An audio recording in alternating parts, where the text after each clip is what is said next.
This is a Game Boy Pocket, but not quite as you remember it. It's got a brand new IPS screen, a brand new shell, some brand new buttons, and most importantly, a backlit screen, so I can actually see this thing rather than squint at it. And for the last month or so, it's been the latest addition to my EDC, and it's been really wonderful to travel with. I've been using it in hotel rooms, coffee shops, at home, here in the studio, and even reliving some of my childhood in the backseat of a car. I feel sick already.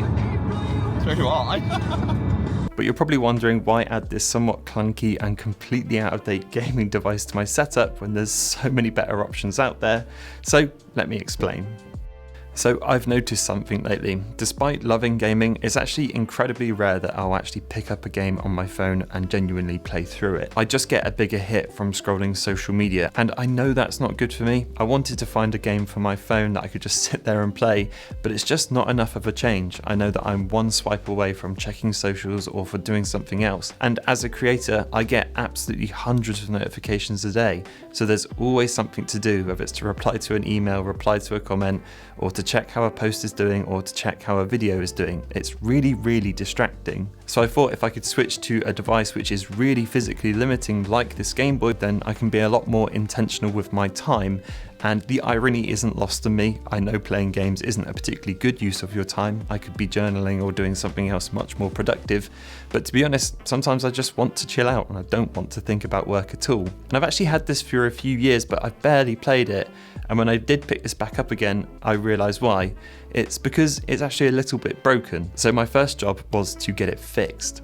So the main issue is the battery life doesn't last at all. I maybe get an hour out of this before it completely conks out. And initially I thought that's because the screen was taking up a lot of power and the backlight and all those sorts of things.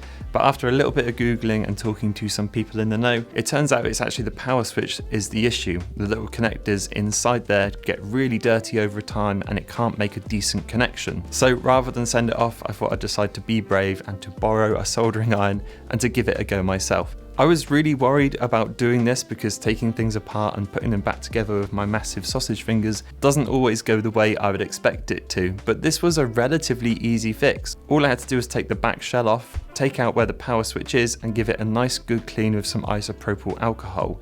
And then after putting it all back together, it started working pretty much straight away. And for the first time ever, I actually saw the power jump right up to nearly full, which is something it's never done before. I also took this opportunity to fix some games as well. Every Game Boy game that can save has a little battery in it, and over time that battery runs out.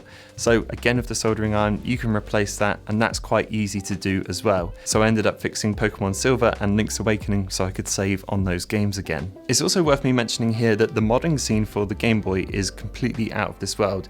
You can pretty much do anything to these if you've got the time and the patience or the money to pay someone. You can get things like wireless charging or USB-C or complete colour screens for the Pocket and loads of other interesting mods as well. So if you're interested, that's definitely worth looking into.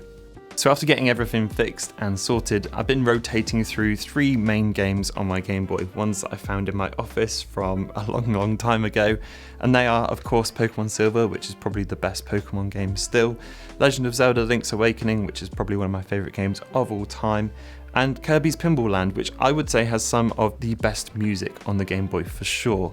And I have to say, playing games on this now fixed modded Game Boy has been an absolute pleasure.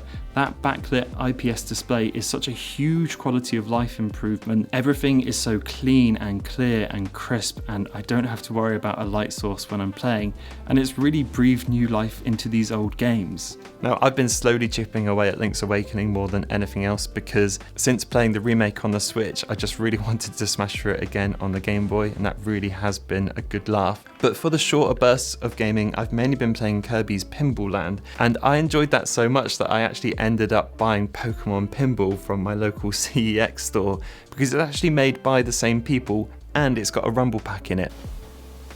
Ooh, I can feel it. And the game's decent too. I actually think I still prefer Kirby's Pinball Land, but this was an interesting one to pick up. And of course I have been playing a little bit of Pokemon too, but I generally find that my attention span with that has gone down pretty massively. I don't need to be told again how to catch a Pokemon, and going through the starting few gyms I just found really taxing. Even though I know this is a great game, I just find the slow pace of it very difficult to get along with. So those are the 3 games that I've been playing, but I know for a fact that a lot of my friends and a lot of my family had Game Boys when they were younger, so I reached out on all of my chats and asked if anybody else has any games or Game Boys laying around that I could take a look at. Hey, and while I've got you here, this video doesn't actually have a sponsor, so I'm going to sponsor it myself. If you like what I'm doing here on the channel, then please check out krokustudio.co.uk. It's where I sell all of the wallpapers that you see across this channel, and we've just released a brand new one we're really happy with. We collaborated with an artist to make this, and it just looks absolutely stunning across desktop, mobile, and tablet. There's other stuff on there too, like photo presets and some fun bite review merch as well, like this mug and some stickers and things like that too. So if you want to check it out, I'll link it below. Okay, so it's been a couple of days since I asked any friends or family if they had any Game Boy stuff laying around at home or anything like that. And it was actually my partner's family that came through. They boxed up pretty much everything they had laying around and brought it over in this neat little box. And there's honestly so much stuff in here. I've had a really brief look, but I'll pick out the highlights and show you very quickly. Okay, there's a few consoles in here to start with. There's a very beaten up Game Boy Pocket with no screen, and an original DMG Game Boy, which is looking a little bit worse for wear. There's also a Game Boy Advance SP kicking around in here, and there's also a pretty grubby pink DS Lite as well.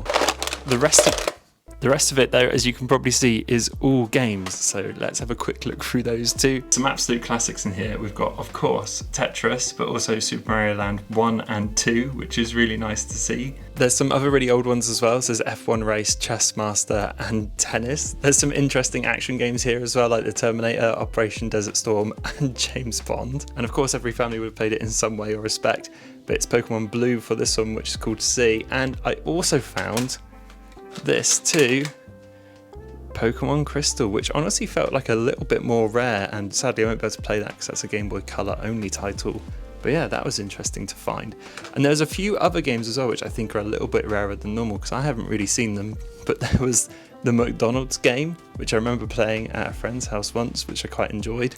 There's DuckTales, which has incredibly classic gameplay and an amazing theme, but also this one I never played, and it's a game I'll probably take from this, is Wario Land, which is effectively Super Mario Land 3, and that was a game I never played as well. So I think from all of these titles, that's the one I'm kind of most interested to play. Oh, and I did have a little look in my office as well because I knew I had more games in there, and I found my old Game Boy camera as well. So let's have a quick look. There you go, there's a quick selfie. That's what it looks like on the Game Boy camera. So yeah, a complete treasure trove of stuff there, which was really interesting to find, and I'll definitely be playing a little bit of Wario Land from here on out.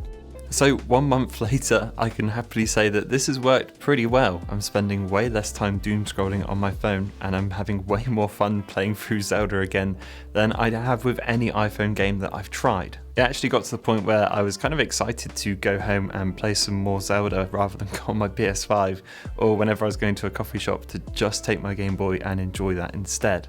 And the fact that it's winter here in the UK at the moment means I've been wearing really big coats, and really big coats have perfect pockets for Game Boys too, so carrying this around hasn't been the issue that I thought it might be. But going deeper than that for a small moment, it's kind of made me realise how important physical media still is in the day and age where most of it is kind of dying out now. And to be honest, the Game Boy is special, especially for someone like me, because there's no replacement for the tactile feelings of the buttons, or for sliding a cartridge in and hearing that satisfying clunk, or for the hefty feeling of the power switch, and of course even blowing into a game to get it to work.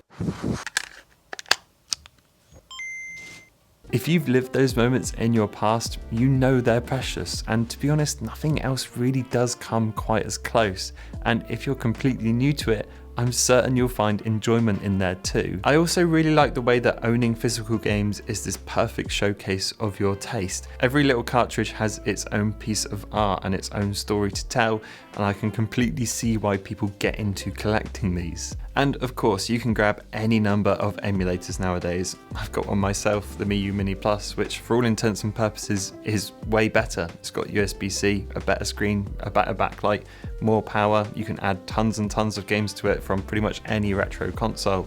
But I tend to find when you can play pretty much anything, you end up playing nothing at all. And it just brings me back to the problem I had in the first place, where on my phone I was just flicking between different apps. And I've always found the same on emulators. I can just jump from game to game, so I never end up playing one for very long at all. Whereas on the Game Boy, if I bring 2 or 3 cartridges, that's only 2 or 3 games to pick from. And I find that I end up playing those games and enjoying them way more than I ever did on an emulator. And look, I don't think this will last forever, but for the last month or so, it's been the perfect way to remember why I love gaming so much in the first place. And it's also been the perfect way to take my mind off all those little modern distractions which run our day-to-day lives. To end, I just wanted to say I enjoyed this video so much that I was actually debating doing the same thing with another device from the past. So, what do you think? Let me know in the comments below, subscribe if you enjoyed the video, like if you liked it, and I will see you all in the next one.